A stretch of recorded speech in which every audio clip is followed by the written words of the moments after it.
రాత్రి 10 గంటలకు ఇల్లు చేరారు సుభాషిణి, ప్రద్యుమ్న. వీళ్ల కోసం ఎదురు చూస్తున్నట్లున్నారు వాళ్ళు. శ్యామల గీజర్ ఆన్ చేసింది. ముందుగా కాస్త వేడివేడిగా కాఫీ ఇచ్చింది. యోగక్షేమాల పరామర్శ అంతా అయ్యాక ప్రద్యుమ్న, ఆ తర్వాత సుభాషిణి స్నానాలు చేసి వచ్చేసరికి డైనింగ్ టేబుల్ మీద కంచాలు పెట్టి అంతా సిద్ధం చేశారు. శ్యామల, రఘు కబుర్లు చెప్పుకుంటూ అనసూయ కొసరి కొసరి వడ్డిస్తుంటే సంతోషంగా భోజనాలు చేశారు. చాలా రోజుల తర్వాత అలా భోజనాలు చేయటంతో రిలీఫ్గా ఫీల్ అయింది సుభాషిణి. ప్రద్యుమ్న మరీ సరదాగా ఉన్నాడని కాదు కానీ మరీ బిగుసుకుపోయి కూర్చోలేదు. రఘు పిల్లలిద్దరూ సుభాషిణిని విడిచిపెట్టలేదు. రఘు ఉంటున్నది విశాలమైన డబుల్ బెడ్రూమ్ ఫ్లాట్. ఒక గది వీళ్ళిద్దరికీ కేటాయించారు. రఘు పిల్లలిద్దరూ అక్కడ సుభాషిణి పక్కన చేరారు. శ్యామల పిలిచినా వాళ్ళు పోలేదు. అత్త దగ్గరే పడుకుంటా ఉన్నారు. పోని ఉండని వదినా, రాత్రివేళ లేచేడిస్తే నేను తీసుకొస్తాలే అంది సుభాషిణి. ప్రద్యుమ్న కూడా ఏం పేరు, ఏం చదువుతున్నావు వగేరా ప్రశ్నలు వేసి ఆ పిల్లలతో కాసేపు మాట్లాడాడు. అతడిలో కలిగిన ఆ కాస్త మార్పే సుభాషిణికి ఆనందంగా అనిపించింది. మర్నాటికి వాళ్ళు అంకుల్ అంటూ ప్రద్యుమ్నకి అలవాటయ్యారు. రఘు కొడుకు తేజ అయితే అతడి ఒడిలోకి ఎక్కి కూర్చుంటున్నాడు. నవరాత్రి ఉత్సవాల కారణంగా చివరి 3 రోజులు బాగా రద్దీగా ఉంటుందని ఆ రోజు ఉదయం కనకదుర్గ అమ్మవారి దర్శనం చేసుకుని వచ్చారంతా. మధ్యాహ్నం భోజనాలు అయ్యాక రూమ్లో రిలాక్స్గా మంచం మీద పడుకున్న భర్తను అడిగింది సుభాషిణి మెల్లిగా. రేపు ఎల్లుండి ప్రాణం బాబాయ్ ఇంటికి, అటు నుంచి మీ ఇంటికి వెళ్ళి వచ్చేద్దామా అని. ప్రద్యుమ్న వెంటనే మాట్లాడలేదు. అతనికి తన పుట్టింటికి వెళ్ళాలని లేదు. అందుకు అతడికి ఉండే కారణాలు అతనికి ఉన్నాయి. మీ ప్రాణం బాబాయ్ ఇంటికి వెళ్ళటం అవసరమా అని అడిగాడు. అవసరమే. మా నాన్న తర్వాత మా కుటుంబానికి పెద్ద దిక్కులా ఉన్నారు. నా పెళ్ళయ్యాక మనం ఒక్కసారి వాళ్ళ ఇంటికి వెళ్ళలేదు అంది సుభాషిణి. అతడు ఏ సమాధానము చెప్పకుండా కాసేపు ఆలోచనలో పడ్డాడు. సరే, మీ బాబాయ్ వాళ్ళ ఇంటికి వెళ్ళొచ్చేద్దాం అన్నాడు కాసేపు అయ్యాక. అదేమిటి, అక్కడి దాకా వెళ్ళి మీ ఇంటికి వెళ్లకుండా ఉంటే బాగుంటుందా? పోనీ నువ్వు ఒక్కదానివే వెళ్ళిరా. మీరు రారా? మీరు రాకుండా నేను వెళ్ళటం ఏంటి? మీరు రాలేదా అని అడిగితే ఏం చెప్పేది? అయినా మీరెందుకు రారు? ఏమైనా గొడవ పడ్డారా అడిగింది సుభాషిణి. అతడు కళ్ళు మూసుకున్నాడు. సమాధానం చెప్పలేదు. పర్వాలేదు, చెప్పండి, ఏమైనా గొడవ పడ్డారా అతడి భుజం తట్టి అడిగింది. గొడవ అంటే చిన్నపాటి ఘర్షణ. దేనికి? కట్నం డబ్బులో కొంత తను తీసుకుని కొంత నాకు ఇస్తానన్నాడు మా నాన్న. ఆ విషయం అడిగితే మాట దాటేస్తున్నాడు. కొంచెం గట్టిగా అడిగేసరికి ఘర్షణ అయింది. ఇదంతా ఫోన్లోనే చెప్పాడు ప్రద్యుమ్న. సుభాషిణికి ఏం మాట్లాడాలో తెలియలేదు. పెంచి చదువు చెప్పించి ఇంత వాడి చేసిన మనిషి కట్నం డబ్బు వాడుకుంటే ఏమైంది అనుకుంది. ఆమె అన్న రఘునందన పెళ్లి తండ్రి బతికుండగానే అయింది. అయితే ఆయన పైసా కట్నం తీసుకోలేదు. మీకు తోచినట్లు లాంఛనాలు జరపండి అన్నారు. ఈ రోజుకి రఘునందన ఆ విషయం ఘనంగా తనంతట తానుగా ఎక్కడా ఎప్పుడూ చెప్పుకోడు. కానీ కట్నం తీసుకున్న ప్రద్యుమ్న కట్నం సొమ్ములో కొంత తనకివ్వాలని తండ్రితో గొడవపడ్డాడు. ఎంత తేడా అనుకుంది సుభాషిణి. గొడవపడితే పడ్డారు. మీ అమ్మా నాన్న పెద్దవాళ్ళు, పలుకరించి రావటం మన ధర్మం, మర్యాదను సుభాషిణి అంది. కళ్ళు మూసుకునే ఉన్నాడు. అవునని కాదని అనలేదు. మనం హైదరాబాద్లో ఉంటే పనిగట్టుకుని రాకపోయినా పర్వాలేదు. మా అన్నయ్య ఇంటికి ఇంత దూరం వచ్చాం. మా పురాణం బాబా ఇంటికి వెళ్ళాలనుకుంటున్నాం. అక్కడి నుండి మీ ఊరు మహా అయితే 20-30 మైళ్ళ దూరం. వెళ్ళకపోతే బాగుండదు సుభాషిణి అంది మళ్ళీ. సరే వెళ్దాంలే అన్నాడు కళ్ళు మూసుకునే. ఈ రాత్రి బస్కి వెడదాం అన్నదామె. మౌనమే అర్థాంగీకారం అన్నట్లు అతడు మౌనంగా ఉండిపోయాడు. ఆ రాత్రి అమలాపురం బస్కి బయలుదేరారిద్దరు. ముందు పురాణం బాబా ఇంటికి, ఆ తర్వాత ప్రద్యుమ్న ఇంటికి. వాళ్ళు బట్టలు సర్దుకుంటుంటే రఘునందన్ 2 ప్యాకెట్లు తెచ్చిస్తూ, బావగారు, ఇది మీ నాన్నగారికి, ఇది మీ అమ్మగారికి బట్టలు. తొలి పండుగ కదా అని వాళ్ళిద్దరినీ కూడా రమ్మని పిలిచాను. రాలేం, ఏమనుకోవద్దన్నారు. ఆ బట్టలేవో మా వాడికిచ్చి పంపించన్నారు. అత్తయ్య గారికి మావయ్య గారికి ఇవ్వండి అన్నాడు. మౌనంగా అందుకున్నాడు ప్రద్యుమ్న. సుభాషిణికి మాత్రం ఏదోలా అనిపించింది. తన అన్నగారు పిలవటం మర్యాదే, కానీ రాలేం, మాకు పెట్టే బట్టలు పంపించు అని చెప్పటం ఏదోలా అనిపించింది ఆమెకు. ఉదయం 6 గంటలకి రాజోలిలో బస్ దిగారు. ఇద్దరూ తిరుమలరావు గారింటి దగ్గర రిక్షా దిగేసరికి ఇంటి ముందు ముగ్గు పెడుతున్న అన్నపూర్ణ తెగ సంబరపడిపోయింది. పురాణం బాబాయ్ సాదరంగా ఆహ్వానించారు. పాతకాలం ఇల్లు అయినా విశాలంగా ఉంటుంది. ఇంటి ముందు పూల మొక్కలు, ఇంటి వెనకాల జామ, బత్తాయి, దానిమ్మ, అరటి చెట్లతో కళకళలాడుతూ ఇల్లు చూడముచ్చటగా ఉంటుంది. పెరట్లోకి కాలు కడుక్కోవటానికి వెళ్లిన ప్రద్యుమ్న ఆ మొక్కలన్నీ చూసి క్షణకాలం ఆశ్చర్యపోయాడు. ఎర్ర చక్కెరకేళి అరటిగెల చూసి మరీ ఆశ్చర్యపోయాడు. ఆ పూల మొక్కలు, ఆ పెరడు అంటే సుభాషుడికి ఎంత ఇష్టమో చెప్పనలవి కాదు. పిన్ని, ద్రాక్షపాదు లేదా అడిగింది అన్నపూర్ణను సుభాషుడి పెరడంతా కలయ తిరుగుతూ. లేదమ్మడు, ఎన్నిసార్లు తెచ్చివేసినా ఇక్కడ బతకటం లేదు. ఈ వాతావరణానికి ద్రాక్ష రాదేమోనే చెప్పింది ఆవిడ. మొక్కల్లో సంబరంగా తిరుగుతున్న సుభాషుడిని నిండుగా చూసుకున్నారు పురాణం బాబాయ్. ప్రద్యుమ్న హాల్లోకి వచ్చి కూర్చున్నారు. సుభాషిణి భర్తను మర్చిపోయి అన్నపూర్ణమ్మతో పురాణం బాబాయ్తో కబుర్లలో పూల మొక్కల్లో సరదాగా గడిపింది. మధ్యాహ్నం మృష్టాన్న భోజనం. ఉదయం టిఫిన్ దండిగానే పెట్టారు. ఏవేవో రకరకాలు చేసింది అన్నపూర్ణమ్మ భోజనంలోకి. శుభ్రంగా తినాలోయ్, ఒళ్ళు దాచుకోకుండా పనిచేయాలోయ్ పురాణం బాబాయ్ అన్నారు భోజనాల దగ్గర. ప్రద్యుమ్న మొహమాట పడుతున్నాడనుకుని. కానీ ప్రద్యుమ్నకు అలాంటిదేమీ లేదు. తినాలనుకున్నది మరీ అడిగి వేయించుకుని తింటాడు, పరాయి చోటైనా. రాత్రి అక్కడ ఉండి మొన్నాడు ఉదయమే బయలుదేరి ప్రద్యుమ్న తల్లిదండ్రుల దగ్గరకు వచ్చారు. వాళ్ళిద్దరికీ బట్టలు పెట్టి మర్యాద చేసింది అన్నపూర్ణమ్మ. 40 నిమిషాల్లో ప్రద్యుమ్న ఇంటికి చేరారు. రోడ్డు మీద బస్తికి 3 ఫర్లాంగులు నడిస్తే ఇల్లు. వీళ్ళెళ్ళేటప్పటికీ వీరభద్రం అరుగు మీద కూర్చుని ఉన్నాడు. బాగున్నారా మావయ్య అని పలుకరించింది సుభాషుడి. ఏమేవ్ అని భార్యను పిలిచాడు ఆయన. కొడుక్కేసి చూడను లేదు, మాట్లాడను లేదు. ప్రద్యుమ్న అలానే చేశాడు. సుమిత్ర హడావిడిగా వచ్చి కోడలు చేయించుకుని లోపలికి తీసుకెళ్ళింది. రారా అంటూ కొడుకును పిలుస్తూ. 4 నెలల కిందట చూసిన ఇల్లు కొంచెం మార్పు కనిపిస్తోంది. అక్కడక్కడా సున్నం వేయించారు. అద్దాలుడిన అల్మరా తలుపులకు అద్దాలు వేయించారు. అలాంటివే చిన్న చిన్న మార్పులు. ఎరా టిఫిన్ చేయనా అని అడిగింది కొడుకును ఉద్దేశించి సుమిత్ర. వద్దన్నాడు. కాఫీ ఇచ్చింది ఆవిడ. అన్నపూర్ణమ్మ గారు తెల్లవారుజామునే లేచి టిఫిన్ సిద్ధం చేసింది. అక్కడ తినే బస్సు ఎక్కారు. అరగంట పోయిన తర్వాత వీరభద్రం అరుగు మీద నుండి లోపలికి వచ్చాడు. అప్పుడు ఆయన కొడుకుతో మాట్లాడలేదు. ఎడమొహం పెడమొహంగా కూర్చున్నారు. స్నానం చేసి ప్రద్యుమ్న బయటికి వెళ్ళాడు. అప్పుడు చెప్పింది సుమిత్ర తండ్రి కొడుకుల ఘర్షణ గురించి కోడలు సుభాషిణికి. ఆవిడ చెప్తున్నప్పుడు వీరభద్రం చేతులు విరిగిన కుర్చీలో ముడుచుకుని పెట్టుకుని కూర్చునే ఉన్నాడు. అదమ్మా సుభాషిణి, కన్న తండ్రి. కట్టం సొమ్ములో కొంత ఇస్తానే అన్నారనుకో. ఏదో కాస్త ఇల్లు బాగు చేద్దాం అనుకున్నారు. కొంత ఖర్చయింది. పిల్ల పెళ్లికి చేసిన అప్పు తీర్చొద్దామా? మరి తీర్చారు. అన్నగారు కదా, చెల్లెలి పెళ్లికి 1 రూపాయి ఇవ్వలేదు వాడు. పెద్దాడే ఏదో కాస్త సర్దాడు. ఇక రెండో వాడున్నాడంటే పుట్టింది నా కడుపునే గాని వాడు నా కొడుకు కాదు. మా అక్కయ్యకి దత్తత ఇచ్చాం. ఇక వాడి గురించి ఏవీ ఆశించలేం కదా. పోనీ తాతల నాటి ఆస్తులు ఏమైనా ఉన్నాయా? బోడి కొంప తప్పితే ఏం లేదు. ఆయన రెక్కల కష్టమే. ఇప్పుడు చెప్పు సుభాషిణి, మీ మామగారు చేసిన దాంట్లో తప్పేమన్నా ఉందా? సుమిత్ర గడగడా చెప్పేసి ఓ పెద్ద ప్రశ్న వేసింది. అత్తగారి వాగ్దాటికి కంగారు పడింది సుభాషిణి. ఈ గొడవలు సమస్యలు ఆమెకు బొత్తిగా అర్థం కానివి. ఆమె తండ్రి వైపు కానీ తల్లి వైపు కానీ ఆస్తి గొడవలు వగేరా ఎప్పుడూ ఆమె వినలేదు. అత్తగారి ప్రశ్నకి ఏం సమాధానం చెప్పాలో ఆమెకు తోచలేదు. తోచడం కన్నా ఏం చెబితే ఎలా పరిణమిస్తుందో అని భయపడింది. కన్న తండ్రి కదా, ఆ మాత్రం వాడుకోవద్దు. నువ్వు చెప్పు ధర్మంగా, అత్తగారు రెట్టించింది. కుర్తిలో పడ్డ ఎలుకలా అయింది సుభాషిణి పరిస్థితి. ఏం మాట్లాడాలో తెలియక సుభాషిణి గిలగిలలాడుతుంటే ఆపద్బాంధవుడిలా వచ్చాడు ప్రద్యుమ్న. అతడిని చూడగానే అత్తగారు వంటింట్లోకి వెళ్ళిపోయింది విసుక్కుంటూ. కుర్చీలో తండ్రి మరింత ముడుచుకుపోయాడు.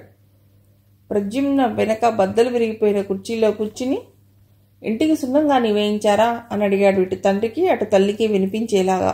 ఇద్దరిలో ఎవరూ సమాధానం చెప్పలేదు. అత్తగారికి వంటలో సాయంగా అన్నట్లు కూర తరగటానికి సిద్ధమైంది సుభాషిణి. భర్త ప్రద్యుమ్నకి అత్తమామలిద్దరూ సమాధానం చెప్పకపోవటంతో కిసుక్కున నవ్వుకుంది. కొడుకు ముందు పలకరించాలని తండ్రి, ఆయనే పలకరించవచ్చు కదా అని కొడుకు ఎడమొహం పెడమొహంగా కూర్చున్నారు. పరిస్థితులు చూస్తే ఇక్కడి నుండి ఎంత త్వరగా ప్రశాంతంగా బయటపడితే అంత మంచిదని సుభాషిణి అనుకుంది. భోజనాలు అలాగే చేశారు. తర్వాత అన్నగారిచ్చిన బట్టలు అత్తగారికి మామగారికి ఇచ్చింది సుభాషిణి. అభిమానాలు, పెద్దవాళ్ళంటే గౌరవాలు ఇలా ఉండాలి. మేం రాకపోయినా మీ అన్నయ్య బట్టలు పంపించాడు వీరభద్రం అన్నాడు బట్టల నాణ్యత చూస్తూ. అది తన భర్తను ఉద్దేశించి తెప్పిపడిపోయని సుభాషుడికి, తన గురించే అని ప్రద్యుమ్నకి తేలిగ్గానే అర్థమైంది. చటుక్కున మామగారి కాళ్ల దగ్గర వంగి భర్తకేసి చూసింది సుభాషిణి. విధి లేక తండ్రి కాళ్లకి, తర్వాత తల్లి కాళ్లకి భార్యతో సహా నమస్కరించాడు ప్రద్యుమ్న. ఆ రాత్రి బస్కి ప్రయాణమయ్యారు. ఈలోగా తండ్రి కొడుకులిద్దరూ మిర్రి చూసుకుంటూ డబ్బు సంగతి మాట్లాడటేమిటి నాన్న అని ప్రద్యుమ్న ఇదైపోయాడు. వెధవ, మాట్లాడితే ముత్యాలు రాలిపోతాయా? పోనీ నాన్న, కట్నం డబ్బులు అవసరం అనుకుంటే మరికొంత తీసుకోండి అని ఏడవచ్చుగా అని వీరభద్ర లోపల గింజుకుపోయాడు. ఎలాగైతేనేం సుభాషిణి ఆశించినట్లు అక్కడి నుంచి ప్రశాంతంగానే బస్సు ఎక్కారు. అంతా బాగానే ఉంది. మీ ప్రాణం బాబా ఇల్లు, పూల మొక్కలు అన్నీ బాగానే ఉన్నాయి. కానీ ఏమిటా పిచ్చిమాలోకం? అనాథాశ్రమాలంటూ, వృద్ధాశ్రమాలంటూనూ అక్కడి నుంచి వచ్చిన మర్నాడు అన్నాడు ప్రద్యుమ్న భార్యతో. ఆ మాటకి ఆమె చటుక్కున అతడి మొహంలోకి చూసింది. లోకంలో ఇలాంటి పిచ్చివాళ్ళు ఉన్నారు కనుకనే ముష్టివాళ్ళు పెరిగిపోతున్నారు. ఏమిటో, ఎవరి పిచ్చి వారికి ఆనందం అన్నాడు మళ్ళీ. సుభాషిణికి బాగా కోపం వచ్చింది. కానీ తమాయించుకుంది. తమ ఇంట్లోనే ఇలా అని ఉంటే బహుశా గొడవ పడేదేమో. ప్రస్తుతం తాము ఉన్నది తన అన్నయ్య ఇంట్లో. అందుకే ఆమె తమాయించుకుని సాధ్యమైనంత నెమ్మదిగా ప్రశాంతంగా అంది. ఆయనకి స్వార్థం లేదు, మనకు మళ్ళీ డబ్బు మీద ఆశ లేదు. బతికినన్నాళ్ళు ఇతరుల కోసం బతకాలనుకునే మనిషి. అలాంటి వాళ్ళు అలాంటి పనులే చేస్తారు. ఒక్కొక్క మాట ఒత్తి పలుకుతూ భార్య అంత శాంతంగా చెప్పడంతో మరేం మాట్లాడలేకపోయాడు. ఆ సాయంత్రం రఘునందన్ అలా బయటికి పోయిద్దాం అన్నాడు. కృష్ణానదికి బాగా నీరొచ్చిందిట, అలా బ్యారేజీ మీద కాసేపు తిరిగి రాజీవ్ పార్క్ వెడదాం అన్నాడు. పిల్లలు కేరింతలు కొట్టారు. ఇంటిల్లిపాది బయలుదేరారు. ప్రద్యుమ్న ఇష్టంగానే కదిలాడు. కృష్ణా బ్యారేజీ గేట్లు సగం పైగా ఎత్తేశారు. పరవళ్లు దొక్కుతోంది కృష్ణమ్మ. బ్యారేజీ నిండా సందర్శకులతో సందడిగా ఉంది. ఆ దృశ్యం ప్రద్యుమ్నని పెద్దగా కదిలించలేదు. అతడి చిన్నతనంలో గోదావరి వరదలు చాలాసార్లు చూశాడు. రఘు, సుభాషిణి కూడా చూసిన వాళ్లే. కానీ బ్యారేజీ నుంచి ఉవ్వెత్తున పడుతున్న నీళ్లు చూస్తుంటే అదొక అందం. బ్యారేజీ మీద ఒక అరగంట గడిపి రాజీవ్ పార్క్ వెళ్లారు. ఇంచుమించు 9 గంటల సమయంలో ఇంటికి చేరుకున్నారు. ఒక్క ప్రద్యుమ్న తప్ప అందరూ బాగానే ఎంజాయ్ చేశారు. అతడి దృష్టిలో ఇవన్నీ దండగ పనులు, దండగ ఖర్చులును. అంతా బాగానే ఉంది. కానీ ఇంటి దగ్గర బయలుదేరిన దగ్గర నుండి తిరిగి ఇంటికొచ్చే వరకు అంతా రఘునందనే ఖర్చు పెట్టాడు. అదే సుభాషిణికి చివుక్కుమనిపించింది. మర్యాదగైనా నేను ఇస్తానని ప్రద్యుమ్న జేబులో చేయి పెట్టకపోవటం ఆమెకు చిన్నతనంగా అనిపించింది. 2-3 చోట్ల అతను ఇవ్వబోతుంటే రఘు ఒప్పుకోలేదు. అయినా బలవంతంగానే ఆమె ఖర్చు పెట్టింది. ఆ మాత్రం ఖర్చు పెట్టినందుకే ఎంత డబ్బు తెచ్చావేమిటి, బాగా ఖర్చు చేస్తున్నావు అని అడిగాడు రాత్రి పడుకున్నప్పుడు. అంతా అన్నయ్య ఖర్చు పెడితే బాగుండదుగా అన్నది. మన ఇద్దరి జీతాలు కలిపినా మీ అన్నయ్య జీతంతో సరిపోదు. కావచ్చు, మర్యాద కోసమైనా మనము ఖర్చు పెట్టాలిగా. ప్రద్యుమ్న అటు తిరిగి పడుకున్నాడు. తర్కిస్తే అతడు మాట్లాడు. వాదనకి తర్కానికి అతనెప్పుడూ దూరంగా ఉంటాడు. అసలు ఈ మర్యాదలు, బాగుండపోవటాలు ఎందుకు? ఎవరి కొంపలో వాడు పడి ఏడిస్తే హాయి కదా అనుకున్నాడు ప్రద్యుమ్న. సుభాషిణి కళ్ళు మూసుకుంది. కానీ బ్యారేజీకి వెళ్ళటం, పార్కు వెళ్ళటం అవన్నీ కళ్లల్లో సినిమా రీళ్లలో తిరుగుతున్నాయి. ఆటోకో, స్నాక్స్ దగ్గరో, ఐస్ క్రీం పార్లర్ దగ్గరో సరిగ్గా డబ్బులు ఇచ్చే సమయంలో ప్రద్యుమ్న దూరంగా వెళ్ళి నిల్చోవటం అంతా ఆమె కళ్లల్లో మెదిలింది. అంత బొత్తిగా కల్చర్ లేదా ప్రద్యుమ్నకి? రఘు అన్నయ్య ఏమీ అనుకోకపోవచ్చు. కానీ శ్యామల వదిన ఏమనుకుంటుంది? వట్టి పిసినారనుకోదు. ఆమెకు చిన్నతనంగా అనిపించింది. పండగ 2 రోజులు సరదాగానే గడిచిపోయింది. 2 బట్టలు పెట్టాడు రఘు. దశమి రోజు రాత్రి బయలుదేరారు ప్రద్యుమ్న, సుభాషిణి. శుభా, ఇదిగో ఇదుంచు అని బస్ ఛార్జీలకి మళ్లీ డబ్బులు ఇచ్చాడు రఘు. వద్దురా, ఉన్నాయి అంది సుభాషిణి. ఉంటే ఉన్నాయిలే, తీసుకో అని బలవంతంగా చేతిలో పెట్టాడు. వచ్చే ముందు పిల్లల చేతిలో ఏదైనా పెడదామని గాని పెట్టమని గాని ప్రద్యుమ్న అనలేదు. అన్నా వదినా వద్దంటున్నా పిల్లలిద్దరి చేతిలో చెరో 100 పెట్టింది సుభాషిణి. మళ్లీ రొటీన్ జీవితం. పండుగ 4 రోజులు మధ్య మధ్యలో ప్రద్యుమ్న ధోరణికి సుభాషిణి చిన్నపుచ్చుకోవటం, మనస్సు చివుక్కుమనటం జరిగినా మొత్తం మీద సరదాగానే గడిచింది. రఘు సరదా అయిన మనిషి. ఖర్చు విషయంలో వెనకాడ్డు. అనుభవించాలనుకున్నప్పుడు సంశయాలు, సందేహాలు ఉండకూడదంటాడు. వ్యక్తిగతంగా శ్యామల మంచిదే, ఆదరణ చూపే మనిషే. అప్పుడప్పుడు కొంచెం పిసినార్లా అనిపిస్తుంది. అంతకు మించి ఆమెతో సమస్య ఏం లేదు. దసరా మామూలు ఇయ్యకుండానే వెళ్ళిపోయారమ్మా. పొద్దుటే మరి మనిషి ఇల్లు దుడుస్తూ అంది. ఇస్తాలేవే అంది సుభాషిణి. మొహం చిట్లించుకున్నాడు ప్రద్యుమ్న. అసలు దసరా మామూలు ఎందుకు ఇవ్వాలి? పనమ్మాయి వెళ్ళాక అడిగాడు భార్యని. ఎందుకంటే ఏదో అదో కొత్త సాంప్రదాయంగా వస్తోంది. ఏడాదికి ఒకసారి. మనం ఇచ్చేది 10, 15 అందరివి కలుపుకున్న మహా అయితే 100, 150. సుభాషిణి తేలిగ్గా అనేసింది.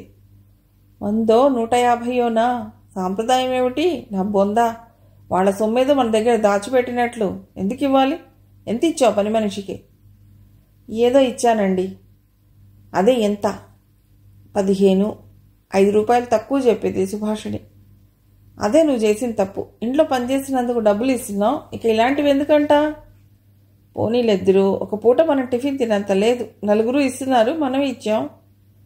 నలుగురు దారి వేరు. వాళ్ళకి డబ్బు మూలుగుతున్నదేమో, ఇచ్చుకుంటారు. కానీ మన పరిస్థితి వేరు. నీకు నా ఏం గురించి చెప్పాను? నాకు ప్రతి రూపాయి విలువైందే. సుభాషిణి నిశ్శబ్దంగా ఉండిపోయింది.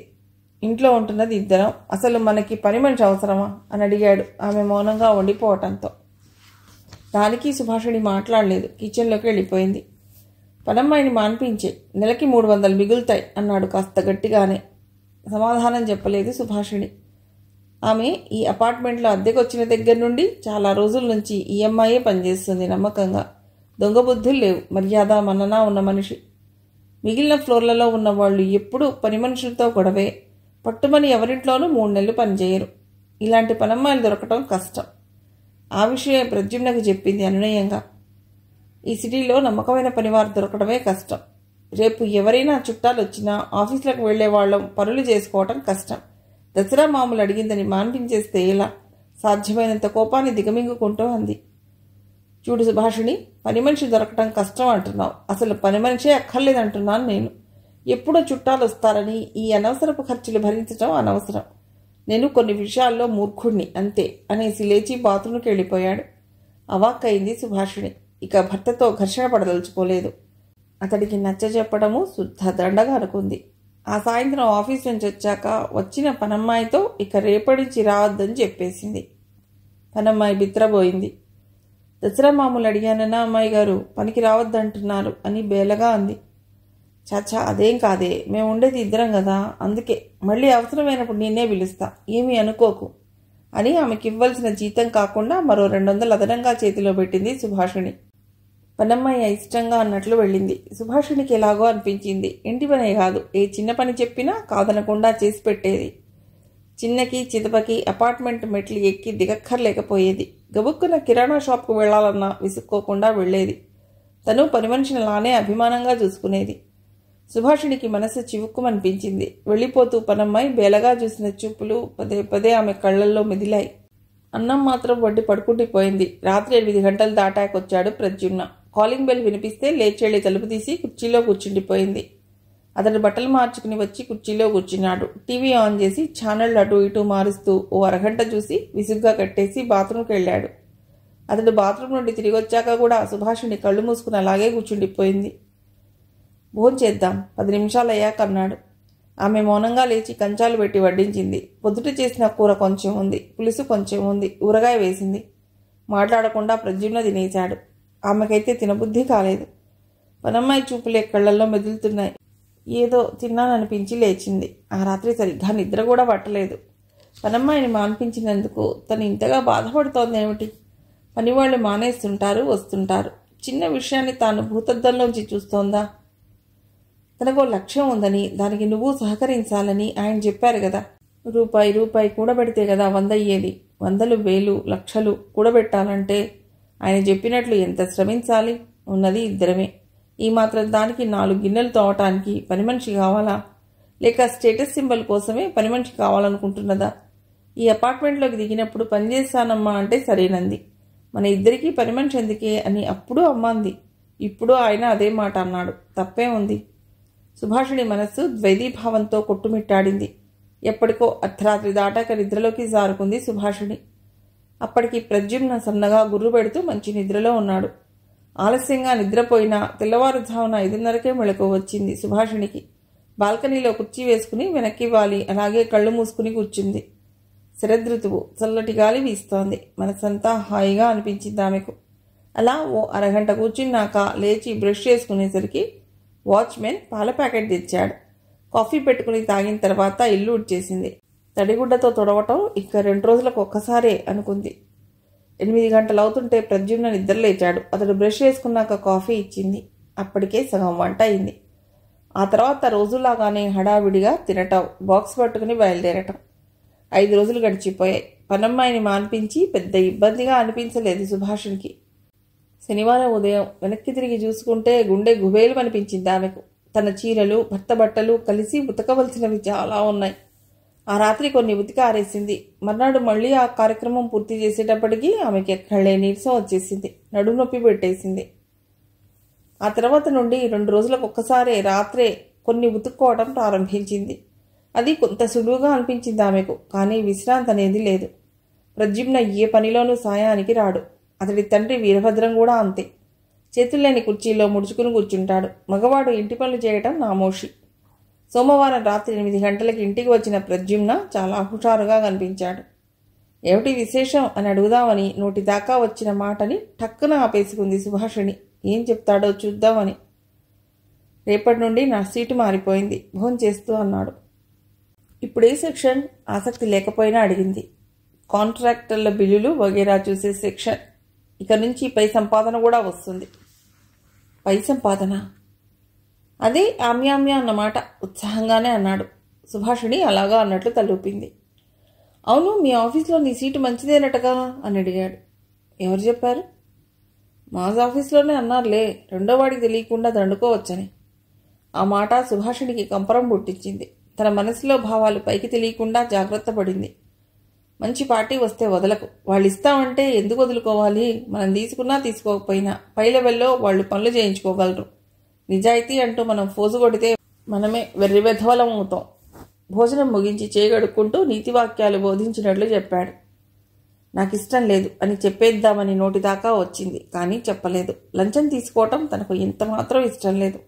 తన కొలీగ్స్ వనజ, మరొక ఆమె, ఇంకా మరికొందరు లంచాలు తీసుకుంటేనే పనులు చేస్తారు. నువ్వు బుద్ధావతారానివే అంటూ వాళ్ళు తనని అంటుంటారు. అన్నా సరే ఆమె వాటి జోలికి పోదు. ఎలాగైనా సరే భార్య బ్రెయిన్ వాష్ చేసి పై రాబడి వైపు మళ్లించాలని అతడు ఆలోచిస్తున్నాడు. పనమ్మాయిని మాన్పించడంతో నెలకు ఎలా లేదన్నా 400 కలిసి వచ్చాయనుకున్నాడు. ఈ ఇల్లు కూడా మార్చేస్తే నెలకు 1000 రూపాయలు ఆదా చేయవచ్చునని అతడు తీవ్రంగా ఆలోచిస్తున్నాడు. ఆ వాతావరణం బొత్తిగా అతడికి నచ్చడం లేదు. అపార్ట్మెంట్లో అతడికి తప్ప అందరికీ 2 వీలర్లు ఉన్నాయి. సుభాషిణి కాక 5-6 ఉద్యోగం చేసే మహిళలు ఉన్నారు. వాళ్లలో లిప్స్టిక్లు వగేరా వాడేవాళ్లు ఉన్నారు. వాళ్ళని చూసి సుభాషిణి షోకులకి ఎక్కడ ఖర్చు పెట్టేస్తోందోనని అతడి భయం. అతను ఎంతగా ఆ వాతావరణాన్ని వ్యతిరేకిస్తున్నాడో దానికి తగ్గట్టే అన్నీ జరుగుతున్నాయి. వారం రోజుల క్రిందట 3వ ఫ్లోర్లో చంటిపాపకి బారసాల చేశారు. అపార్ట్మెంట్లో అందరినీ పిలిచారు. భోజనమో టిఫినో చేసి వచ్చేయడానికి ఇబ్బంది లేదు. గిఫ్ట్లు ఇవ్వాల్సి వచ్చేటప్పటికీ అతడికి బాధ. అదైన 10 రోజులకు 2వ ఫ్లోర్లో అమ్మాయికి ఓణీలు వేయిస్తున్నారని వేడుక చేసుకుంటూ పిలిచారు. అది చాలా ఆర్భాటంగానే జరిగింది. ఓణీల పండుగ? ప్రద్యుమ్న ఆశ్చర్యం ప్రకటించాడు. కొన్ని చోట్ల చేస్తారు. మొగాళ్లకి లుంగీల పండుగ? అది చేస్తారు కొన్ని జిల్లాల్లో. డబ్బుండాలి, ఖర్చు పెట్టాలనే ఆలోచన ఉండాలి, కానీ మనకి వేడుకలకి కొదవలేదు, సుభాషిణి చెప్పింది. అవునులే. ఆ తర్వాత వాళ్ళుండే పోర్షన్లోనే 5 ఏళ్ల పాపకి పుట్టినరోజు వేడుక ఘనంగా జరిపారు. వాళ్ళందరినీ పిలిచారు. ఇలానే 2 నెలల్లో 8 వేడుకలు జరిగాయి. ప్రద్యుమ్న లెక్కేశాడు. ఇంచుమించు 1000 రూపాయలు గిఫ్ట్లు అయ్యాయి. అతడికి చాలా దుఃఖం వచ్చింది. ఈ ఆర్భాటాలకి ఇల్లు గుల్లైపోతుందని అనుకున్నాడు. ఈ వాతావరణం నుండి మారిపోవడం తప్ప మరో మార్గం లేదనుకున్నాడు. శనివారం సాయంత్రం బస్ స్టాప్లో సుభాషిణి కోసం ఎదురుచూసి అదే బస్సు ఎక్కాడు. మధ్యలో ఆమెను దిగమన్నాడు. బస్ దిగి ఆమె ఎందుకు అని అడుగుతున్నా విననట్లు నటిస్తూ ఓ 2 ఫర్లాంగులు సందులాంటి లోపలికి తీసుకువెళ్లి అక్కడొక పోర్షన్ చూపించాడు. 3 గదుల ఇల్లు, బాత్రూమ్, కిచెన్ చీకటిగా ఉన్నాయి. 6 పోర్షన్ల కాంపౌండ్. మంచి ఇళ్లు ముందు నుండి పట్టి తెచ్చుకోవాలి. అద్దె 1000 రూపాయలే అన్నాడు చూసి యువతలికి వస్తుంటే. సుభాషిణికి చిరెత్తుకొచ్చింది. ఏం మాట్లాడకుండా వచ్చి బస్సు ఎక్కింది. అసలే ఇల్లు ఎందుకు మార్చాలనుకుంటున్నారు? ఇంటికి రాగానే తాళం తీసి లోపలికి వచ్చి కొంచెం గట్టిగానే అడిగింది సుభాషిణి. ఎందుకేమిటి? ఇంత అద్దె అనవసరం, తక్కువ అద్దెలోకి పెడదామని అంతే ఫోర్స్తో అన్నాడు ప్రద్యుమ్న. అంత కర్మే వచ్చింది మనకి. చీకటి గుయ్యారంలా ఏం బాగుంది ఇల్లు, విసురుగానే అంది సుభాషిణి. సుభాషిణి, నా ఏం 50 లక్షలు, 50 lakhs మీరు చెప్పారు, నేను కాదనలేదు. అలాగని నిక్షేపం లాంటి ఇల్లు వదులుకొని ఆ ఏరియాలో చిచి నాకేం బాలేదు. అద్దె 1000 రూపాయలు తగ్గుతుంది, విసురుగా అన్నాడు. మూసీ నది బొడ్డున పాక వేసుకుంటే అసలు అద్దె ఉండదు, అంత విసురుగానే అంది. సంపాదించుకుంటున్నాం, కొంత సేవ్ చేయాలి. మీరేదో లక్ష్యం అన్నారు, అది ఓకే, కూడబెడదాం. కానీ ఉద్యోగస్తుల్లా సొసైటీలో కొన్ని ఇష్టం ఉన్నా లేకున్నా ఆచరించాలి. పని మనిషిని మాన్పించేశారు. దానివల్ల నాకెంత చాకరీ పెరిగిందో మీరు ఆలోచించలేదు. అయినా నేనేం బాధపడలేదు. మీ లక్ష్యం కోసం ఆ మాత్రం సర్దుకోలేనా అనుకున్నాను. ఇప్పుడేమిటిదంతా? దాదాపు పరిచినట్లే అంది. ప్రద్యుమ్న మాట్లాడలేకపోయాడు. భార్య అంతగా ఎదురు తిరుగుతుందనుకోలేదు. ఈ ఇల్లు మారటం నాకు ఇష్టం లేదు. అద్దె ఎక్కువ అంటారా? మీరెంత అద్దెలో ఉండాలనుకుంటున్నారో అంతే ఇవ్వండి. మిగిలింది నా పాకెట్ మనీలో మిగిల్చుకునో మరేదైనా చాకరీ చేసో సంపాదించి నేను కడతా. మళ్ళీ సుభాషిణి అనేసి విసురుగా గదిలోకి వెళ్ళిపోయింది. ప్రద్యుమ్న వాళ్ళ నాన్నలాగే ముడుచుకు పెట్టుకుని కూర్చున్నాడు. గంట గడిచింది. ఇద్దరూ అలాగే ఉండిపోయారు. ఆమెకు వంట చేయాలని కూడా అనిపించలేదు. ప్రద్యుమ్న గదిలోకి వచ్చి బట్టలు మార్చుకున్నాడు. డైనింగ్ టేబుల్ మీద గిన్నెలు మూతలు తీసి చూశాడు. పొద్దున వండిన అన్నం కొంచెం ఉంది. కొంచెం కూర పులుసు ఉన్నాయి. కాసేపటికి సుభాషిణి లేచొచ్చింది. గ్లాసులో మజ్జిగ పోసుకుని తాగింది. ఆ అన్నం మీరు తినండి అనేసి మళ్ళీ గదిలోకి వెళ్ళి పడుకుండిపోయింది. అతడు మజ్జిగ తాగి పడుకున్నాడు. మధ్యాహ్నం 3 గంటలు కావస్తోంది. ఉదయం నుండి ఆఫీస్ పని చేస్తోందన్న మాటే గాని సుభాషిణికి ఏదోగా ఉంది.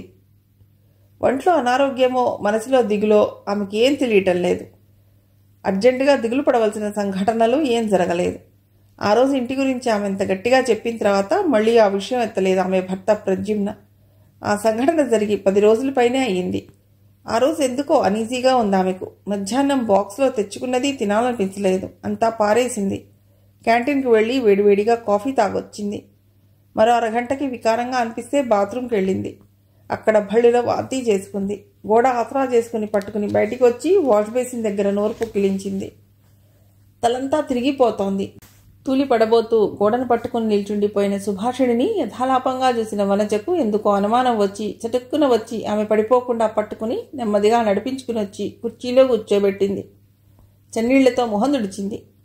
ఏమైందే అంది వనజ. కొలీగ్స్ గబగబా ఆమె సీట్ దగ్గరకు వచ్చారు. వాంతి చేసుకున్న సంగతి చెప్పింది సుభాషిణి. మొదలయ్యింది వనజ అంది. మిగిలిన వాళ్ళు ముసిముసిగా నవ్వుకున్నారు. మరొక కామెన్ తీసుకుని ఆటోలో ఇంటికి వచ్చేసింది. తన అపార్ట్మెంట్ దగ్గర ఉన్న లేడీ డాక్టర్ దగ్గరికి వెళ్ళింది. ఆమె పరీక్ష చేసి ఏవో ప్రశ్నలు అడిగి 3వ నెల అంటూ కంగ్రాట్స్ చెప్పింది. సుభాషిణి ఒళ్ళు జలధరించింది. వెన్ను మీద ఎవరో చరిచినట్లయింది. కొన్నాళ్లు మనం పిల్లల్ని కూడా కనొద్దు. భర్త అన్నమాట ఆమె కన్నపుటాల్లో గింగుళ్ళు తిరిగింది. అప్రయత్నంగా ఆమె ఒళ్ళు చెమట పట్టింది. నిస్సత్తువుగానూ అనిపించింది. తప్పు చేశానా? అంత నిర్లక్ష్యంగా ఎలా ఉండగలిగాను? ఇప్పుడు ఆయనకి ఏం చెప్పాలి? తప్పు నా ఒక్కదాన్నేనా? ఇందులో ఆయన తప్పేం లేదా? ఆలోచనలతో సతమతమవుతూనే వంట పూర్తి చేసింది. మామూలుగా రాత్రి 8 గంటలకు ప్రద్యుమ్న ఇంటికి వచ్చాడు. అతడు బట్టలు మార్చుకున్నాడు. బాత్రూంకి వెళ్ళొచ్చాడు. మంచం మీద పడుకున్న సుభాషిణిని చూశాడు. మౌనంగా హాల్లోకి వెళ్ళి కూర్చున్నాడు. అని అడుగుతాడనుకుంది. అడగడని ఆమెకు తెలుసు. అలాంటి అలవాట్లు లేవు. అదే రఘునందన్ అయితే వేళకాని వేళ పడుకున్నా కొంచెం డల్గా అనిపించినా అలా ఉన్నావే అని పలుకరించి దగ్గర కూర్చుని కాసేపు కబుర్లు చెప్తాడు. తల్లినైనా చెల్లినైనా భార్యనైనా అతడు పలకరిస్తాడు. అందరూ టిఫిన్ తిన్నారా, భోజనం చేశారా అని అడిగాకనే తను తింటాడు. రాత్రి 9 గంటలవుతుంటే ప్రద్యుమ్న అన్నాడు, భోజనం చేద్దామా అని. కాసేపు అయ్యాక సుభాషిణి లేచొచ్చింది. కంచాలు పెట్టింది. తనకి తినాలనిపించలేదు. తినకపోతే నీరసం వస్తుందని కాస్త మజ్జిగ పోసుకుని తిందామనుకుంది. అదే మజ్జిగ పోసుకుంటున్నావు అని అడిగాడు. బాగోలేదు. ఏమైంది? డాక్టర్ దగ్గరికి వెళ్ళానండి. మీరు భోజనం చేయండి. ఏం చెప్పాలో ఆమెకు తోచలేదు. ఎంత తన్మయత్వంలో చెప్పవలసిన అంశం ఇది. ఆ మాట విని భర్త ముద్దుల వర్షం కురిపించేయడాలు, భర్తను ఎత్తుకుని పరవశించిపోవడాలు, తన జీవితంలో విజయం సాధించినట్లు భర్త పొంగిపోవటాలు తనకవేవీ లభించాలనుకోవటం అత్యాశే అవుతుందేమో. భోజనం చేశాక అతడు ఎక్కువసేపు కూర్చోడు. మంచం ఎక్కేస్తాడు. మంచం ఎక్కిన అరగంటకి నిద్రలోకి జారుకుంటాడు. సుభాషిణి కాసేపు టీవీ చూస్తూ కూర్చుంది. తనకి నెలతప్పిన విషయం భర్తకి చెప్పాలి. చెబితే అతడు వెంటనే ఎలా ప్రతిస్పందిస్తాడోనన్నది ఆమె సందేహం. అలాగని దాస్తే దాగేది కాదు. లేచి వెళ్ళి మంచం మీద గోడ కానుకుని కూర్చుంది. భర్త మామూలుగా ఆమె కేసి చూశాడు. ఆమె చూపులు తప్పించుకుని నెమ్మదిగా అంది, ఒక పొరపాటు జరిగిందండి. ఎంత తన్మయత్వంతో చెప్పవలసిన మాటలు ఎలా చెప్పింది. ఏమిటి? భృకుటి ముడిచి అడిగాడు. ఆఫీసులో వాంతైన సంగతి, డాక్టర్ దగ్గరికి వెళ్ళిన సంగతి, డాక్టర్ పరీక్ష చేసి చెప్పిన సంగతి అంతా వివరంగా చెప్పింది. ఇద్దరిలో ఎప్పుడో పొరపాటు జరిగింది అన్నది లోగొంతుకతో. అబార్షన్ చేయించుకోమంటాడేమోనని భయపడింది. వద్దనుకున్నాం, పొరపాటు జరిగింది. కానీ ఏం చేస్తాం అన్నాడు కాసేపు అయ్యాక. ఆమె గుండె కుదుటపడింది. అమ్మయ్య అనుకుని పడుకుని అతడి దగ్గరగా జరిగింది. గుండెలకు హత్తుకుంటాడేమోనని ఆశపడింది. ఆమె తల మాత్రం నిమిరాడు. భార్యాభర్తలు ఎంత తిట్టుకున్నా, ఎంత ఘర్షణ పడ్డా మళ్ళీ మర్నాటికి ఒకటి చేసేది ఆ పొందే, ఆ గాఢ పరిష్వంగమే. కొన్ని జడపదార్థాలకు అది తెలియదు. ప్రద్యుమ్న జడపదార్థం కాదు గాని జడత్వాన్ని కోరి తెచ్చుకున్న మూర్ఖుడు. అలా తల నిమరటమే ఆమెకు సాంత్వనగా అనిపించింది. సాయంత్రం నుండి పడుతున్న ఉద్విగ్నత నుండి ఆమె ప్రశాంతత నొందింది. కానీ ప్రద్యుమ్న ఆలోచిస్తున్నాడు.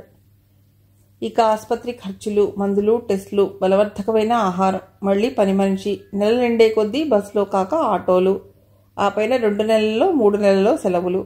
ఇందులో ఏవీ తప్పవు. కాన్పయ్యాక తోడుగా కొన్నాళ్ళు అత్తగాను ఉంచుకోవాలి. ఆలోచిస్తున్న కొద్దీ అది ఖర్చే కనిపిస్తోంది. కానీ ప్రద్యుమ్న ఆలోచించి భయపడినంత సమస్యలు ఏం రాలేదు. 15 రోజులకు ఒకసారి డాక్టర్ దగ్గరికి వెళ్ళి చెక్ చేయించుకుంటున్నది సుభాషిణి. 3 నెలలు తేలిగ్గానే గడిచిపోయాయి. సీమంతం జరిపిస్తారా అంటే మాకు ఆనవాయితీ లేదన్నారు వీరభద్రం, సుమిత్ర. డబ్బు ఖర్చయ్యే ఆనవాయితీ ఉండదతడికి. డబ్బు వచ్చేదైతే ఆనవాయితీతో నిమిత్తం లేదు. మీరు చేయించుకుంటే సీమంతం మాకు అభ్యంతరం లేదన్నారు. రఘు భార్యని తల్లిని తీసుకొచ్చి ఆ ముచ్చట జరిపించాడు. 7వ నెల సెలవు పెట్టి పుట్టింటికి రమ్మని చెల్లికి చెప్పి అంతదాకా అక్కడ తోడుగా తల్లిని వదిలిపెట్టి శ్యామలని తీసుకుని వెళ్ళాడు రఘు. చెల్లెల్ని పురిటికి విజయవాడ పంపించమని ప్రద్యుమ్నకి చెప్పి మరీ వెళ్ళాడు. అత్తగారు ఉండటం వల్ల ప్రద్యుమ్నకి ఇంటి ఖర్చు విషయంలో ఇబ్బందిగానే అనిపిస్తోంది. అంతకుముందు సుభాషిణి తను ఉన్నప్పుడు కూతురితో చెప్పనక్కర్లేకుండానే ఇంటికి కావాల్సిన సరుకులు తెచ్చుకునేది అనసూయ. ఇప్పుడు అన్నీ లోటుగానే కనిపిస్తున్నాయి ఆమెకు. అలాగని కూతుర్ని ఏమీ అడగలేదు. 4 రోజులు ఇట్టే గడిచిపోయాయి. కూతుర్ని తీసుకుని విజయవాడ కొడుకు దగ్గరికి బయలుదేరింది అనసూయ. ఇంట్లోంచి బయలుదేరడానికి ముందు భర్తని గదిలోకి పిలిచింది సుభాషిణి. నేను పురిటికి ఎడుతున్నాను, ఇల్లు మార్చాలని మాత్రం ప్రయత్నం చేయొద్దు, నా మీదొట్టు అంది. మార్చను అన్నాడు ప్రద్యుమ్న. కాస్త నవ్వుతూ చెప్పండి ఆ మాట. నిజమే, మార్చను, ఇక్కడే ఉందాం అన్నాడు ఆమె భుజాల మీద చేతులేస్తూ. ఒక్క ఈ పిసినాడితనము, అర్థంలేని డబ్బు కూడబెట్టాలన్న యావా తప్ప చెడ్డవాడేం కాదు అనుకుందామే. రాత్రి 10 గంటలకి రైలెక్కించి వచ్చాడు ప్రద్యుమ్న భార్యని, అత్తగారిని. పగలు శాతవాహనానికి పంపుదాం అనుకున్నాడు. వట్టి మనిషి కాదు కదండి, అంతసేపు కూర్చోలేదు అని అత్తగారంటే ఇక బాగుండదని రిజర్వేషన్ చేయించాడు. నిజానికి పురిటికి అన్నగారింటికి వెళ్లాలనుకోలేదు సుభాషిణి. నీకు అక్కడ చేసేవాళ్ళు లేరు కదా, అమ్మని పంపాలి, అదంతా ఎందుకు, పురిటికి ఇక్కడికి వచ్చేసి అని రఘు, శ్యామల పదే పదే చెప్పటంతో సుభాషిణి సరే అంది. ఎంత ఆప్యాయంగా చూసుకుంటున్నా అన్నగారి మీద ఆ భారం మోపకుండా ఉంటే బాగుండని అనుకుంది. కానీ ఇక్కడ ప్రద్యుమ్న సహకారం లేదు. అందుకే విధిలేక వెళ్ళిందామె. రోజులు ఇట్టే గడిచిపోతున్నట్లు జరిగిపోయింది కాలం. సుభాషిణి ఆడబిడ్డను కంది. రఘు ఫోన్ చేసి ప్రద్యుమ్నకి చెప్పాడు. అది ఆఫీస్లో స్వీట్ ఏది అన్నారు. స్వీటా మరేమన్నానా, ఆడపిల్ల బాబు, అంతా డెబిట్టే, క్రెడిట్ లేదు అంటూ ప్రద్యుమ్న కనీసం టీ అయినా ఎవరికీ ఇప్పించలేదు. సుభాషిణికి ఆడపిల్ల పుట్టిన సంగతి వీరభద్రానికి ఫోన్ చేసి చెప్పాడు రఘు.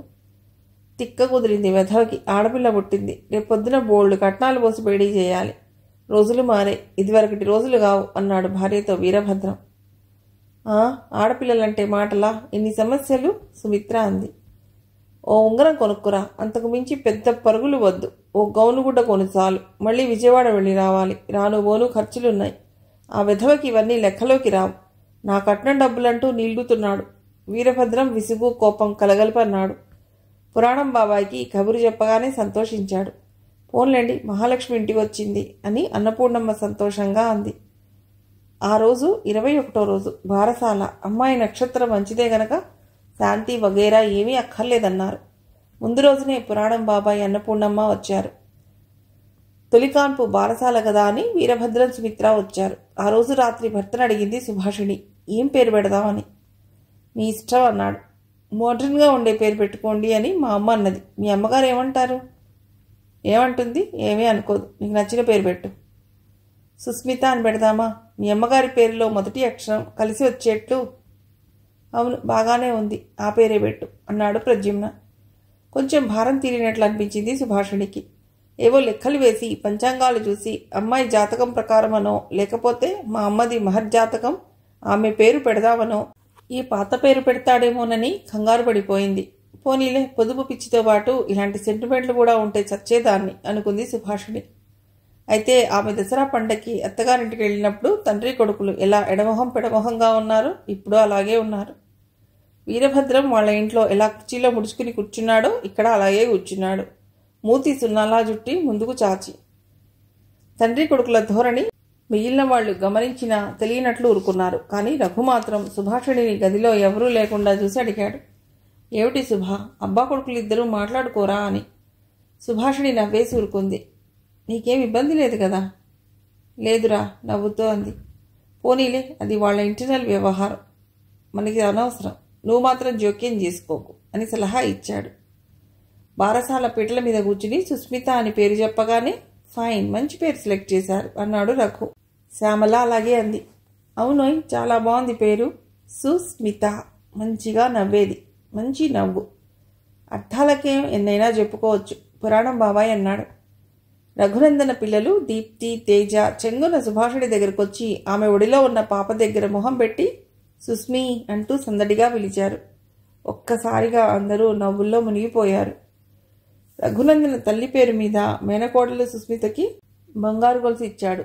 సుమిత్ర మనువరాలి వేలికి చిన్న ఉంగరం తొడిగింది. పురాణం బాబాయ్ పేరు మీద అన్నపూర్ణ బంగారు గొలుసు సుస్మిత మెడలో వేసింది. రఘు ఇద్దరి పిల్లలకి కూడా ఆయన అలానే చేశాడు. సుభా కూతురికి గొలుసు చేయిస్తానే అమ్మా అని రఘు చెప్పినప్పుడు వద్దులేరా అంది అనసూయ. పెళ్లి చేశాడు, పండక్కి పిలిచి మర్యాద చేశాడు, పురుడు పోశాడు, మళ్లీ బారసాల ఖర్చు, గొలుసు అనగానే ఆమె వద్దులేరా అంది. తొలికాన్పు, పర్వాలేదు, శ్యామల కూడా గొలుసు చేయించమంటోంది అన్నాడు. అనసూయ పేరు మీద కోనసీమలో 5 కుంచాల పొలం, ఓ ఇల్లు ఉన్నాయి. ఇంటి మీద నామ మాత్రంగా అద్దె వస్తుంది. ఆ భూమి మీద వచ్చిన పంట డబ్బులు, ఇంటి అద్దె తల్లికే ఇచ్చేస్తాడు రఘు. నీ దగ్గరే ఉంచరా అని తల్లి అన్న అవసరమైతే తీసుకుంటాలే అమ్మా అంటాడు. సుభాషుడి కూతురికి గొలుసు చేయిస్తానంటే ఆమె సగం డబ్బు నా దగ్గరున్నది వాడుకోరా అంది. రఘు పిల్లలిద్దరికీ ఆనాడు అనసూయ తన దగ్గర డబ్బుతోనే గొలుసులు చేయించి పెట్టింది. ఇప్పుడు తల్లి చెప్పినట్లే చేశాడు రఘు. బారసాల సందడి ముగిసింది. భోజనాలు అయ్యాయి. ఆ సాయంత్రం పురాణం బాబాయ్, అన్నపూర్ణమ్మ, వీరభద్రం, సుమిత్ర వెళ్ళిపోయారు. వెళ్లే ముందు అందరికీ చెప్పి కొడుక్కేసి మాత్రం చూసి రిక్షా ఎక్కి వెళ్ళిపోయాడు వీరభద్రం. ఆ రాత్రి బస్కి ప్రద్యుమ్న కూడా హైదరాబాద్ వెళ్ళిపోయాడు. రఘుకి వీరభద్రం ధోరణి నచ్చలేదు. అపోహలు, అభిప్రాయ భేదాలు ఉండవచ్చు. కానీ పరాయి చోటికి వచ్చినప్పుడు సైతం అలా ఎడమొహం పెడమొహంగా ఉండటం సంస్కారంగా అనిపించలేదు అతడికి. ఆ మాటకి వస్తే ప్రద్యుమ్న ప్రవర్తనలో కూడా తేడా కనిపించింది అతడికి. ఆ మాటే సుభాషిణిని అడిగాడు. సుభా, మీ ఆయన నీతో బాగానే ఉంటాడా అని ఆరా తీసినట్లు కాకుండా చెల్లెలు నొచ్చుకోకుండా అడిగాడు. ఏదో రోజు ఇలాంటి ప్రశ్న అన్నగారి నుండో, తల్లి దగ్గర నుండో, లేకపోతే పురాణం బాబాయ్ దగ్గర నుండో వస్తుందని, దానికి తాను సమాధానం చెప్పవలసి వస్తుందని అనుకుంది సుభాషిణి. అన్న రఘు అడగనే అడిగాడు. ఎందుకలా అడిగావురా, సమాధానం చెప్పకుండా ప్రశ్నించింది. ప్రత్యేకించి ఫలానాని కారణం చెప్పలేనే, కానీ నాకెందుకో తేడాగా అనిపించింది. మీ ఆయనలో హుషారనేది ఏ మూలా కనిపించలేదు. కనీసం పిల్లలు వచ్చి చనువుగా పులకరించినా అంటీ ముట్టనట్లు మాట్లాడతాడు. నాకెందుకో తేడాగా అనిపించింది. అఫ్కోర్స్ అందరూ నాలాగా గలగలా మాట్లాడకపోవచ్చు అన్నాడు. ఆమె వెంటనే ఏమీ మాట్లాడలేదు. తర్వాత నెమ్మదిగా పెదవుల మీదికి నవ్వు తెచ్చుకుంది. అదేం లేదురా, నిజం చెప్పాలంటే కొంచెం పిసినారి. ఆయన పెరిగిన వాతావరణం అలాంటిది, కలివిడితనం తెలియదు అంతే, అంతకు మించి ఏం లేదురా అంది. అలాగైతే పర్వాలేదులే, కొంచెం పొదుపుగా ఉండాలి ఈ రోజుల్లో, అందులోనూ హైదరాబాద్ అంటే మరీ జాగ్రత్తగా ఉండాలి అంటూ సంతృప్తి పడ్డాడు. సుభాషిణి ఊపిరి పీల్చుకుంది. ఎంత మనం జాగ్రత్త పడినా ఏదో మూల, ఏదో సందర్భంలో మన సంబంధాలు బయటపడకపోవు. తన సంసారంలో భర్తకి తనకి మధ్య జరుగుతున్న కోల్డ్ వార్ గురించి చెబితే అమ్మ, అన్నయ్య, వదిన ఎంతగా బాధపడతారో అని కొంతసేపు విలవిలలాడిందామె. లక్ష్యాలు, దానికోసం తాపత్రయాలు, అవి సాధించుకోవటానికి కష్టపడ్డాను. ఎన్నైనా ఉండవచ్చుగాక, కానీ 10 మందిలోకి వచ్చినప్పుడు లేని నవ్వు తెచ్చిపెట్టుకోవాలి, లేని హుషారు తెచ్చిపెట్టుకోవాలి. లేకపోతే 10 మందికి ఇలాంటి అనుమానాలే వస్తాయి అనుకుంది. అంటే నటించడమే కదా అంటూ తనకి తానే ప్రశ్నించుకుంది. ప్రతి జీవితంలోనూ ఎంతో కొంత ఎప్పుడో ఒకప్పుడు నటించక తప్పదు. అప్పుడే మానవీయ సంబంధాలు బాగుంటాయి. మనిషి జీవితంలో కాలం కొన్ని మార్పులు తెస్తుంది, పరిస్థితులు కొన్ని మార్పులు తెస్తాయి. వయస్సు పెరుగుతూ పరిణితి చెందుతూ మరికొన్ని మార్పులు సంతరించుకుంటాయి. ఆవేశంలో ఏవేవో నిర్ణయాలు తీసేసుకున్నా కాలం, పరిస్థితులు తన భర్తలో మార్పు తీసుకురాకపోతాయా అనుకుంది. 1 నెల రోజులు అన్నగారింట్లో విశ్రాంతి తీసుకున్నాక సంటిబిడ్డతో హైదరాబాద్ బయలుదేరింది సుభాషిణి. కొన్నాళ్లు తోడుగా ఉండటానికి, తను ఆఫీసుకు వెడితే పిల్లని చూడటానికి తల్లిని కూడా తీసుకొచ్చింది.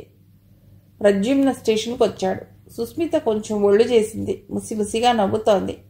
మధ్యాహ్నం అయినా కొంచెం చలిగా అనిపిస్తోంది. విజయవాడ కన్నా ఇక్కడ ముందుగానే శీతాకాలం వచ్చేస్తాయి. నవంబర్ నెల సగం కావటంతో చలి పెరిగింది. ఇంటికి వెళ్ళి తలుపు తీయగానే ముక్కి వాసన గుప్పుమనొచ్చింది. ఏమిటి, ఇంట్లో ఉండటం లేదా మీరు? ఇంట్లో అడుగుపెట్టగానే అడిగింది సుభాషిణి. ఉండగా ఎక్కడికెడతాను? పొద్దున పోయి రాత్రి వస్తున్నాను అన్నాడు. హాల్లోనూ గదిలోనూ మూసేసి ఉన్న కిటికీలన్నీ తెరిచింది. ఇంత కర్పూరం ముద్ద వెలిగించి హాల్లోనూ గదిలోనూ ఉంచింది. ఇంటి పట్టున ఉండటం లేదా? మరీ ఇంటిని దుమ్ము ధూళితో నింపేశారు. రాత్రి అడిగింది సుభాషిణి. పొద్దునే పోతున్నాను, రాత్రి పొద్దుపోయాక వస్తున్నాను. ఖాళీ ఎక్కడా అన్నాడు. నేనున్నప్పుడు రోజూ రాత్రి 8 దాటాకే వచ్చేవారు. మీరేదైనా పార్ట్ టైం చేస్తున్నారా? అదేం కాదు, పెళ్లి కానప్పుడు రూమ్ దగ్గర ఓ 10 మందికి ట్యూషన్ చెప్పేవాడిని. పెళ్ళయ్యాక ఇక్కడికి వచ్చేసాగా కొంతకాలం మానేశాను. అక్కడ ఒక ఆయన కనిపించి ట్యూషన్ చెప్పండి అంటేను మళ్ళీ మొదలెట్టాను. అందుకే అంత లేట్ అవుతోంది. ఎంత సంపాదిస్తున్నారు? నవ్వుతూనే అడిగింది. 3000 దాకా వస్తాయి నెలకి. పర్వాలేదే, ఆదివారాలు కూడా ఎక్కడికో వెళ్తున్నట్లున్నారు. చిన్న చితక షాపులకి అకౌంట్లు రాస్తాను, ఓ 2000 వస్తాయి. సుభాషిణి కొంచెం ఆశ్చర్యపడింది. అతడు పడుతున్న కష్టానికి జాలిపడింది కూడా. ఆ వెంటనే అనుకుంది, ఇంత హైరానా పడి ఎందుకు సంపాదించాలి? దొరికిన ఉద్యోగం చాలదా? వస్తున్న జీతం చాలదా? ఒళ్ళు హూనం చేసుకోవడం తప్ప ఎందుకీ అర్థం లేని లక్ష్యం అని విసుకుంది కూడా. శృతిమించిన ఆశ, శృతిమించిన సంపాదన, శృతిమించిన వ్యసనం ఏది మనిషిని ప్రశాంతంగా నిలవనివ్వదు. ఆ ప్రవాహంలో కొట్టుకుపోతున్న వారికి అభిమానం, మొహమాటం అనేవి ఉండవు. ప్రద్యుమ్న పరిస్థితి ప్రస్తుతం అలాగే ఉంది. కొన్నాళ్లు పిల్లల్ని కనకుండా ఉందామన్న నిర్ణయం కాస్త భగ్నమయ్యింది. తను తప్పు చేశాడే అనుకో, ఆమెకైనా ఉండద్దు, మళ్ళీ అన్ని విషయాల్లోనూ నీతులు చెప్తుంది అనుకుని 3 తప్పు భార్య మీదకే నెట్టి బాధపడిపోయాడు ప్రద్యుమ్న. ఇప్పుడు చంటిపిల్ల ఖర్చే అదనం అనుకుంటే అత్తగారు వచ్చింది. చంటిపిల్లను చుట్టానికి ఎవరో ఒకరు కావాలి, తప్పదు. కానీ ఒక తప్పుకు 2 ఖర్చులు పెరిగిపోయాయని బాధపడిపోయాడు ప్రద్యుమ్న. వారం రోజులు పోయాక సుభాషిణి ఆఫీస్కి బయలుదేరింది. తోసుకుంటూ బస్సు ఎక్కడం, లోపల ఊపిరి సలపకుండా నిల్చోవటం మామూలే. రోజులు మాత్రం తొందరగా గడిచిపోతున్నట్లున్నాయి. ఇదివరలో కూతురు తను ఉన్నట్లు అనిపించడం లేదు అనసూయకు. ప్రద్యుమ్నతో ఏదైనా మాట్లాడాలన్నా ఆమెకు భయంగానే ఉంది. ఏదైనా మాట్లాడినా ఏదో బెదిరిపోతున్నట్లు హడావిడిగా మాట్లాడతాడు ప్రద్యుమ్న. ఒక్కోసారి మాట వినబడినా వినిపించినట్లే వెళ్ళిపోతాడు. అందుకే సాధ్యమైనంత వరకు అల్లుడితో తక్కువ మాట్లాడుతుంది అనసూయ. ఒక విధంగా చెప్పాలంటే ఆమెకు అక్కడ ఉండటం ఇబ్బందిగానే ఉంది. కానీ చంటిపిల్ల కోసం తప్పదు గనక సరిపెట్టుకుంటున్నది. తల్లి పడుతున్న అవస్థ సుభాషిణికి అర్థమైంది. సాధ్యమైనంత వరకు ఆవిడ్ని ఇబ్బంది పెట్టకుండానే చూస్తోంది. మా అమ్మని పంపించేసి పోనీ కొన్నాళ్లు మీ అమ్మగారిని పిలిపించుకుందామా అడిగింది ఓ రోజు సుభాషిణి భర్తని. ఎందుకు? వద్దు, మా అమ్మ రాదు, వచ్చినా ఉపయోగం ఉండదు, మీ అమ్మగారినే ఉండని అన్నాడు. మీకు కొంచెం ఇబ్బందిగా ఉన్నట్లుంది అని అతడి మొహంలోకి చూసింది. ఇబ్బందేం లేదు, 4 రోజులు పోతే అలవాటైపోతుంది. మీ ఇష్టం, మా అమ్మే ఉండాలని లేదు, చంటపిల్లని చూసుకోవటం కావాలి అంతే. మీ అమ్మగారు ఉండని. సరే, ఎవరున్నా అదే ఖర్చు, తప్పదు కదా. మళ్ళీ అతడి మొహంలోకి చూసింది. అవును అన్నాడు సీలింగ్ ఫ్యాన్ కేసి చూస్తూ. పెరిగిన ఖర్చు గురించి భర్త ఆలోచిస్తున్నాడని ఆమెకు అర్థమైంది. పాప కొంచెం పెద్దదైతే ఆ ముచ్చటతో భర్త ధోరణిలో మార్పు వస్తుందని ఆశించింది ఆమె. ఈలోగా ఆ పాపని తొట్టలో వేసే ఫంక్షన్ చేయవలసి వచ్చింది. అపార్ట్మెంట్లో అందరూ అడిగారు, ఎప్పుడు చేస్తావు ఆ ఫంక్షన్ అని. ప్రద్యుమ్న ఏం వద్దులే అన్నాడు. నిజానికి నాకు చేయాలని లేదు, కానీ ఇక్కడ తప్పదు, లేకపోతే ఏదేదో అనుకుంటారు ఇరుగు పొరుగును అని నచ్చ చెప్పింది భర్తకి సుభాషిణి. అతడు చాలా ఇష్టంగానే ఒప్పుకున్నాడు. ఏం సుభా, అల్లుడుగారు వద్దన్నారా అని అనసూయ అడిగింది అతడి వైఖరి పసిగట్టి. అనవసర ఖర్చు ఎందుకు అంటారు, అంతే సర్ది చెప్పింది సుభాషిణి. మొత్తం మీద సుస్మితను తొట్లో పెట్టే వేడుక జరిగింది. బొమ్మలు, బట్టలు డబ్బు రూపేణా వచ్చాయి. ప్రద్యుమ్న లెక్కలేసుకుని లోపల బావురమన్నాడు. 1800 దాకా ఖర్చయింది. అతడి దృష్టిలో అది పెద్ద ఖర్చు. ఇక ముందు ఇలాంటి ఖర్చులన్నీ తగ్గించుకోవాలనుకున్నాడు. మిగిలిన కథ తర్వాతి భాగంలో.